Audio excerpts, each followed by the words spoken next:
Alex here with part 188 of the My Docket series on child custody and visitation. As with my previous videos, I'll take this opportunity to direct my viewers to part 0 if you haven't seen it yet.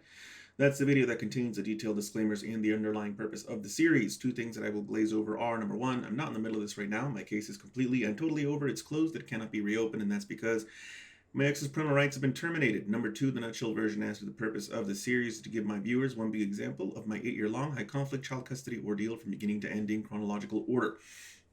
We go into the opening brief that I filed with the Supreme Court. My mindset at the time was mostly optimistic. I felt like in this particular area, I had the law very much on my side. I felt like my ex's attorney was withdrawing, which would just make everything easier. I never planned anything around specifically that factor. I planned to win this appeal even with her having an attorney, but I felt like that would make things easier. And then the other thing I wanted to mention was that really the only concern that I had with this appeal was whether the Supreme Court had jurisdiction to hear it because of the complication as to how my judge ordered those fees. So there were two separate orders. The first order required or granted the motion for fees but didn't set a dollar amount, and then the second order actually set the dollar amount, and I appealed the second order because that's what I thought I was supposed to do, and I ended up being correct. That's what I did end up needing to do. And that will get talked about a little bit in the document itself. And I think all that being said, we should just go straight into what I have filed.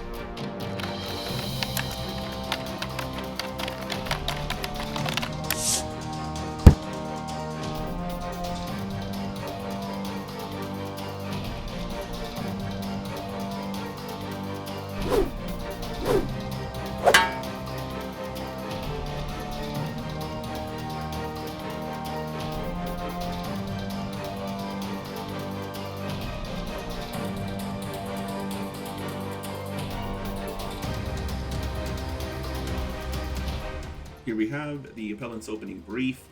Just a quick disclaimer, guys, is the first page isn't supposed to look like this. Off the top of my head, I wish I could pull up an example, but there's no need because I think the next appeal or the one after that, I file an opening brief with the correct cover page. Off the top of my head, I think it just has the names and addresses of the attorneys in the case, and that's it. It doesn't contain a standard introductory paragraph like other documents might. Table of contents is required based on the rules of appellate procedure. When you look into the rules of appellate procedure, you'll see that it defines the opening brief and what they expect to be within the opening brief. And one of those things just happens to be the table of contents, so I included it. Table of authorities. Here we have the other requirement, which is the table of authorities, which contains sometimes 2 tables, sometimes 3 tables, depending on the attorney. I just like to lump rules and statutes into the same table, as you can see here with the statutes, but some attorneys separate rules out from statutes, and then of course the cases have to be separate. So the table of authorities, as you can see, contains the specific authorities that are relied upon, that this document relies upon, and the page numbers in which you can find them. And some of those authorities happen to be on multiple pages, for example 18.010 sub 2b. We have the jurisdictional statement. This was, in my opinion, the only thing that I wasn't sure about in this appeal. The jurisdictional statement is also required according to the rules of appellate procedure, and it goes into whether or not the Supreme Court has the jurisdiction to even consider your appeal.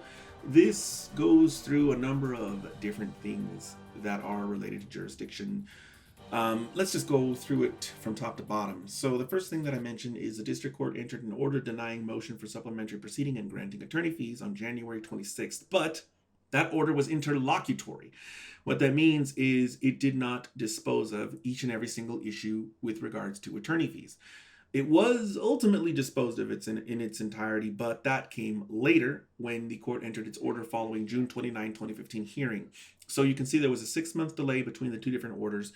The second order is the dispositive order. That's the one that resolves the attorney fee issue completely. The other order was interlocutory in that it left open some issues, which, as I mentioned earlier in the My Docket series, had to do with the exact dollar amount of the attorney fees.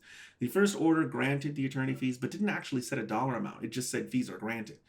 After the court looked at the affidavit that was filed by the attorney, then on June 29th, 2015, it entered the specific dollar amount of the fees. And that's what I'm holding is the dispositive order.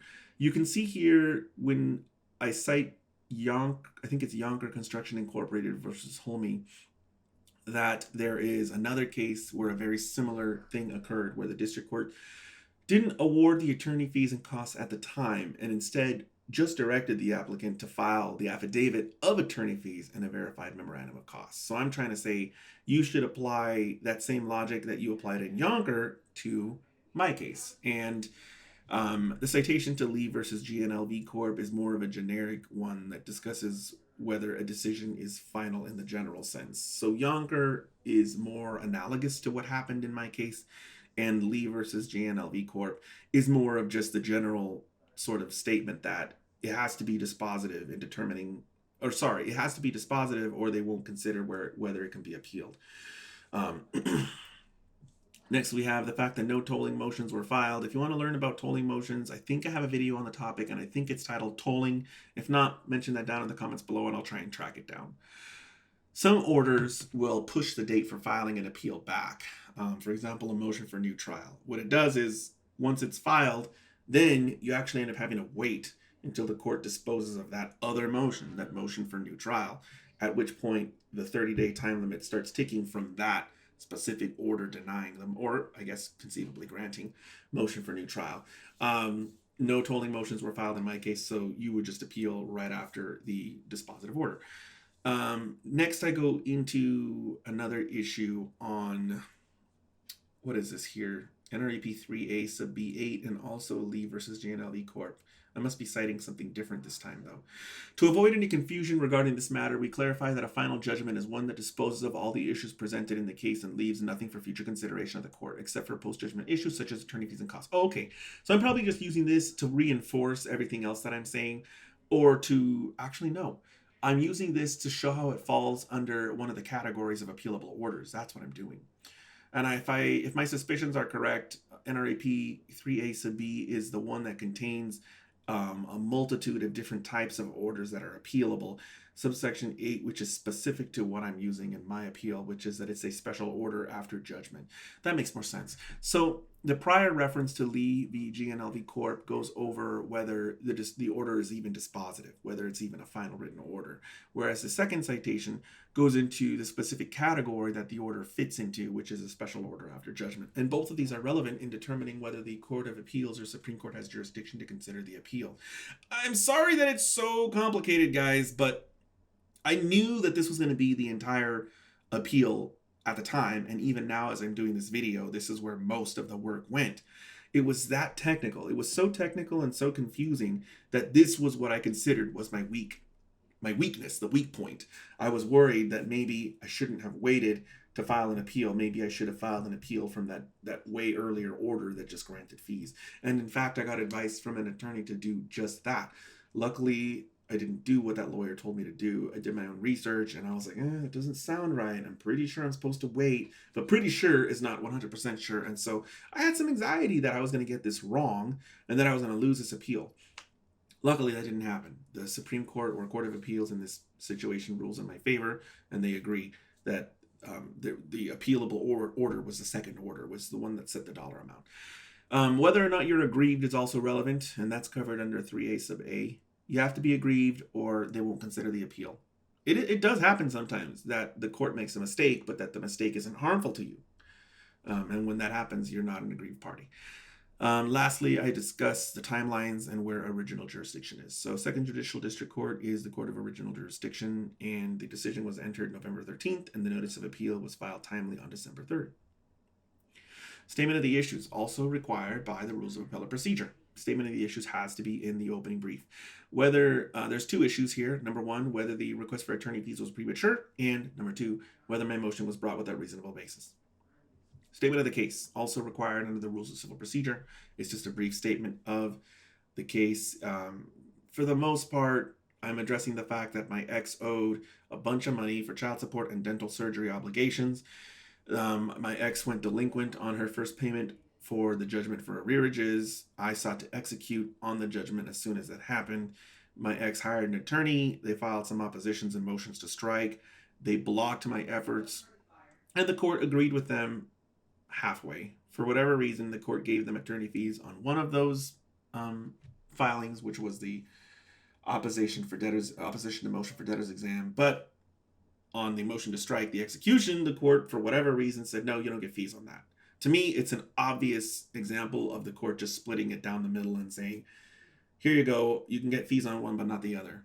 That's not really how judgeship and law is supposed to work, in my opinion. That's strange, and I bring it up in this appeal, but that's what the judge did. Factual background. So this is not required, actually. I don't think that you're supposed to put a factual background into an opening brief. You can double check the rules of appellate procedure for me, mention it in the comments below if you'd like to, but pretty sure that this didn't need to be in here.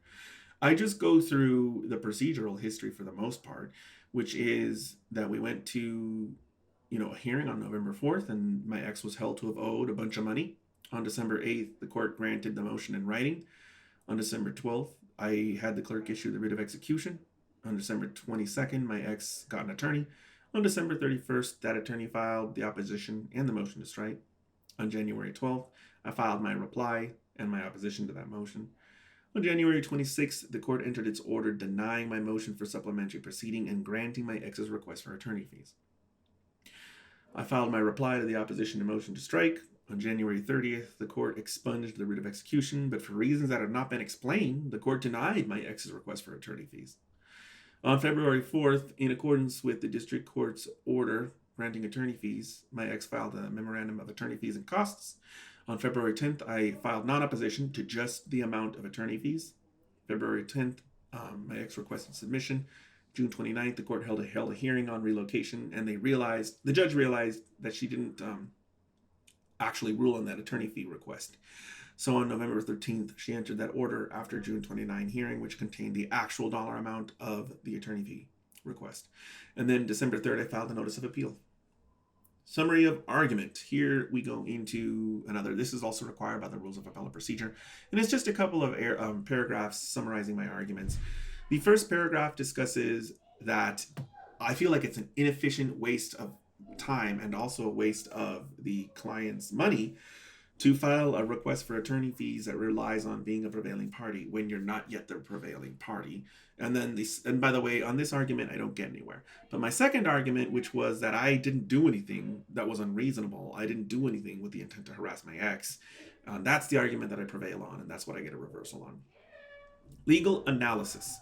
We have here the details, I guess you could say. The first section goes into my failed argument, but I'll still address it, which is that the request for attorney fees was premature at the time that the court considered it and granted it.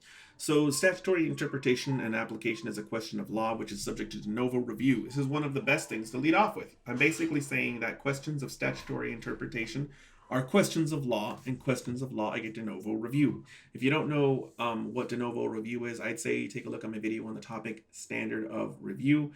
If you don't know much about statutory interpretation, I would say take a look at my video on the topic statutory construction.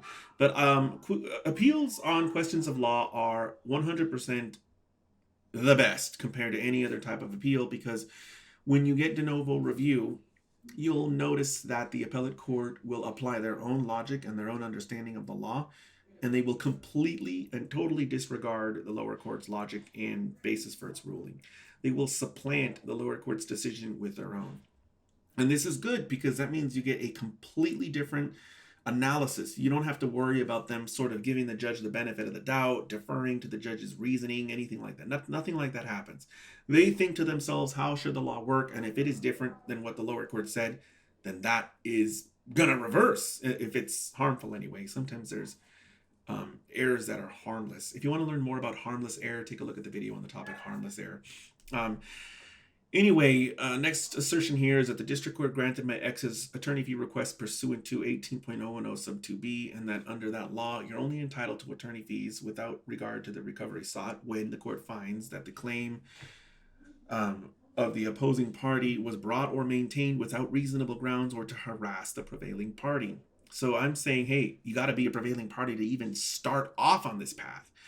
And then the next paragraph, I go over the definition of what a prevailing party is. And then in the last paragraph, I cover the fact that it's premature to request an award of attorney fees when you haven't actually prevailed yet. I'm basically trying to say you should really require these attorneys to wait until they prevail before they ask for attorney fees, because I think it would be a better preservation or a better use of judicial resources. And that, I mean, as a side note, it would save the client some money. Some people think that, no, you're actually going to cost them more money. You should just get everything done all at the same time. I think that there is some overhead in having to file a second motion afterwards. That's true. I will concede that. But I think that that overhead is going to be less than what it would cost to have attorneys arguing things that they really might not even have to argue in the end anyway. Attorney fee requests do require some citations to law and some significant research. And so I feel like the amount of time that goes into the attorney asking for something that they would have never even been able to get is going to be higher than the amount of time for them to have to put together another document at a later date and time. Anyway, the Supreme Court and Court of Appeals doesn't agree. They don't think that there's anything wrong with this, but it's okay because on the second point here, they agree with me and I win. So my second point is that the papers were not filed without a reasonable basis anyway.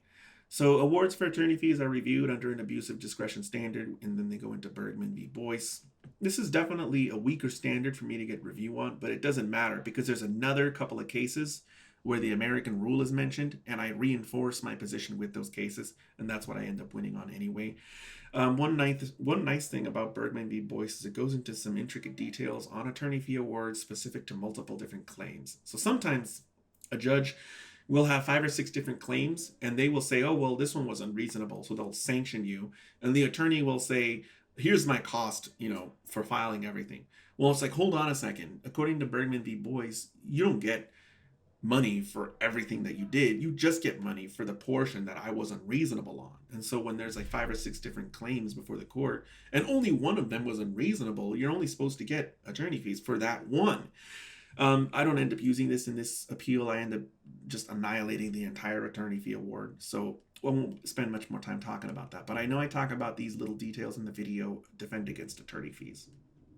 Next, we have the American rule. This is what comes up. This is what I was telling you guys would come up. Attorney fees were not allowed at common law and can only be recovered when authorized by a statute, rule, or contract. The principle goes back to the roots of American civilization and is in sharp contrast to English practice. This has become known as the American rule. Quote, the American rule has been explained as a deliberate departure from the English practice, stemming initially from the American colonies' distrust of lawyers, and continued because of a belief that the English system favored the wealthy and unduly penalized the losing party, unquote. My ex would only be entitled to an award of attorney fees under 18.010 sub 2b if I filed my motion for supplementary proceeding without reasonable grounds or to harass her. The court clarified this application of the law and its progeny in the context of a child custody dispute. This is why I love Rivero v. Rivero 2009, because they actually specifically address a really good example on when it's appropriate to award attorney fees. And this is a great example because they go into a meritless motion where the mom lost. And they say, even though she lost and even though it was without merit, that is not enough. That is not enough to get an attorney fee award as a sanction. They have to also show evidence supporting that the district court's finding that the claim or defense was unreasonable or brought to harass. In this case, the district court did not explain in its order the basis for awarding attorney fees and only noted in its summary order that the motion to disqualify the judge was without merit. And I bold the next portion here. Although she did not prevail on the motion, and it may have been without merit, that alone is insufficient for a determination that the motion was frivolous, warranting sanctions. Then they go ahead and overturn the decision. This is a great decision for people who are dealing with the family court system, not just because so many of us don't have attorneys, but also because so much of this is based on discretion. How can you predict the outcome of a case where they have such a huge discretionary window? It's unreasonable to say that just because you lost, you were harassing, because that window of discretion is so enormous that you could go into court thinking everything you're doing is legitimate, yet the judge just has a completely different opinion and rules against you. It's completely... I love this case. This is one of the best cases for defending against attorney fees. Now, there are still new issues in the state of Nevada. If you want to know what I'm talking about there, please watch my video on the topic attorney fee equalizers. In that video, I discuss a new statute that was created that makes it way easier for judges in family court cases to sanction parents. I think it's a travesty, but that's the law as of, I think, 2015. It's unfortunate, but they changed the law to make it easier for judges and attorneys to get attorney fees. Anyway, go ahead and watch that video if you want to learn more. I'm going to move on for now because at the time of this appeal, that didn't exist yet, or didn't control, let's just say that. Having obtained a judgment, I was entitled to a debtor's exam under the law. I filed a motion 34 days after the court's order, and that's where the confusion begins and ends. Hey guys, this next section here goes through my dispute over whether it was 30 days from the date of the written order or 30 days from the date of the oral pronouncement from the bench. The reason I'm going to skip over this is because the Court of Appeals didn't care. They completely ignored this argument and they said the law gave Alex the right to ask for this period. We don't even care that whether or not the 30 days time limit was up doesn't matter to them. So they don't talk about this at all. Further supporting my efforts to quickly move forward with execution was my ex's track record of consistently failing to pay child support. And then I go over some of the previous actions that I've had to take. Again, the Court of Appeals and the Supreme Court doesn't care about this at all. They really just follow the law to the letter. And so her track record to them is of no importance. They rule against my judge and reverse the decision based on her failure to apply the law correctly, and that's it. The court has set a strong precedent with Rivera, one that has persisted as recently as Druckmann v. Rashidi, which is true. So Rivera 2009 was reinforced in 2014 when the judge pulled the same nonsense in that case, and he ordered attorney fees paid. And the Supreme Court holds in this case that his motion was based on reasonable grounds because he sought stability for his child. Therefore, even though he lost, it doesn't matter. It was reasonable request made by the dad, even though he didn't get what he wanted. And they reversed the decision of the district court and remanded the matter. Conclusion. Therefore, I hereby request that the court reverse the decision in this case. Verification. Okay, so this I don't think is required. This is me trying to swear under penalty of perjury that the facts alleged in this document are true and correct. But the Supreme Court and the Court of Appeals, they are not finders of fact. They're not there to consider issues of fact. So, I mean, and also, your request is not really based on new allegations or accusations, and it's only based on the record, which has already been established in the lower court. So to me, I probably just put this in here as kind of a just in case sort of thing, but it's not required. Attorneys are required to include something similar to this, but it has nothing to do with the allegations made in the brief. It has to do with the certification that the brief is within the page limits and word limits and stuff like that. It's very different certification. Rule 25B, Certificate of Service. I'm just swearing under penalty of perjury that this brief was mailed to my ex. Certificate of Service. Okay, so I know what's going on here. So that brief and also the certificate that no transcript is being requested both contain certificates of service indicating the document was mailed to my ex directly. And I'm reacting to the Supreme Court's order indicating that this lawyer was not able to get off the case without filing a formal motion as required under the rules.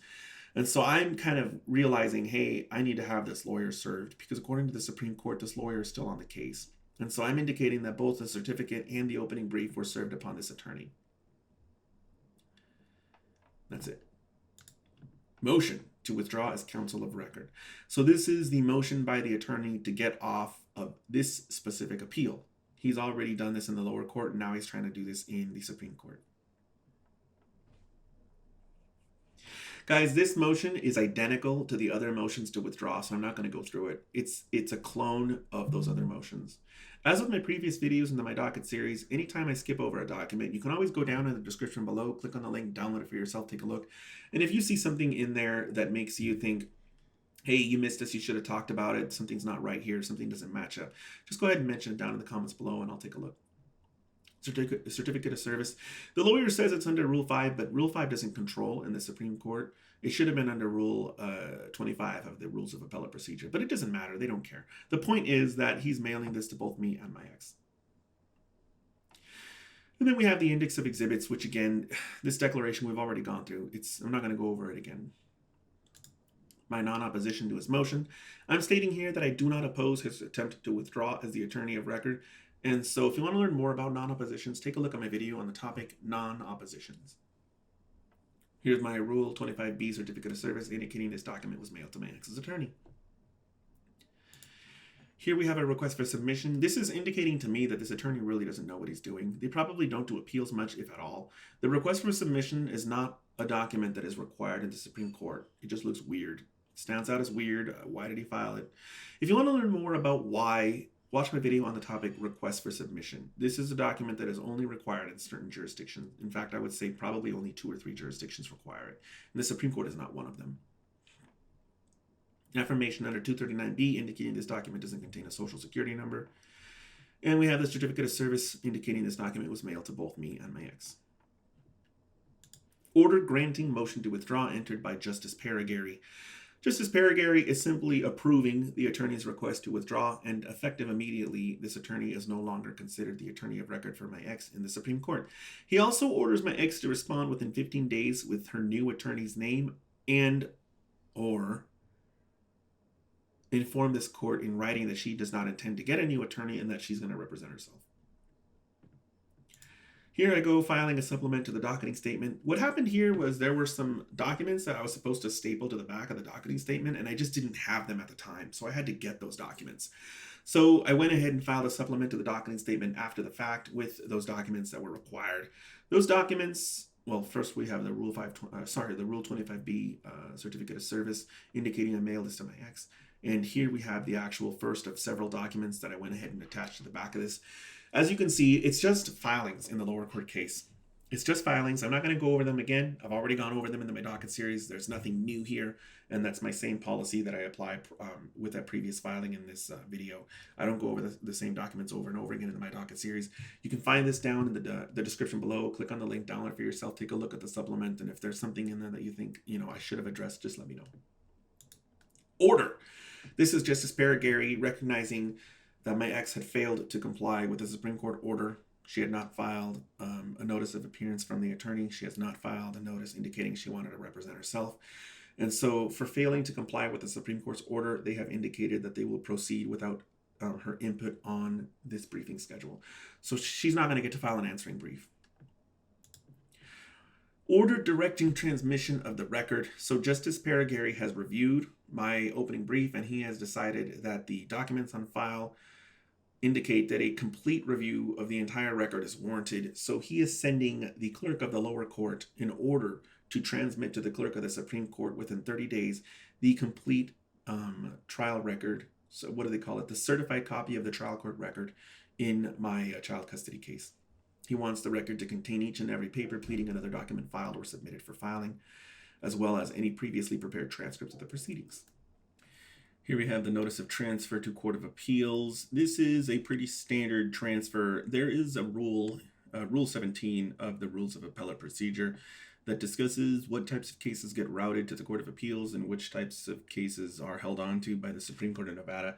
And this particular type of appeal falls into the category of cases that are routed to the Court of Appeals. So the clerk of the Supreme Court is just letting not just me know, but also my ex and the judge, that this particular case will be routed to the Court of Appeals based on Rule 17. Going into the aftermath, I filed 1, 2, 3, 4.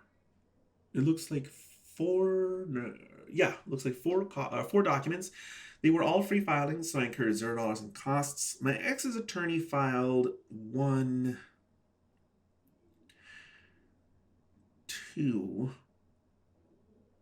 It looks like just 2 documents. Those were also free filings, so she incurred $0 in costs. I didn't have an attorney, so I incurred $0 in attorney fees. My ex's attorney would have charged her for this work, so he's not been removed from the case yet. So he would have charged her to file a motion, and he would have charged her to file the request for submission. He also would have probably charged her to review the opening brief at least. I think under the circumstances, he wouldn't have spent a whole lot of time on any of this stuff. He's just trying to get off of the case. I think that it is reasonable to say that it cost him at least a half hour for the little work that he did on this case. At a rate of $250 an hour, that's going to come to $125 in attorney fees for my ex. As for my previous videos, if you have any questions, feel free to post them down in the comments below, and I will see you guys next time.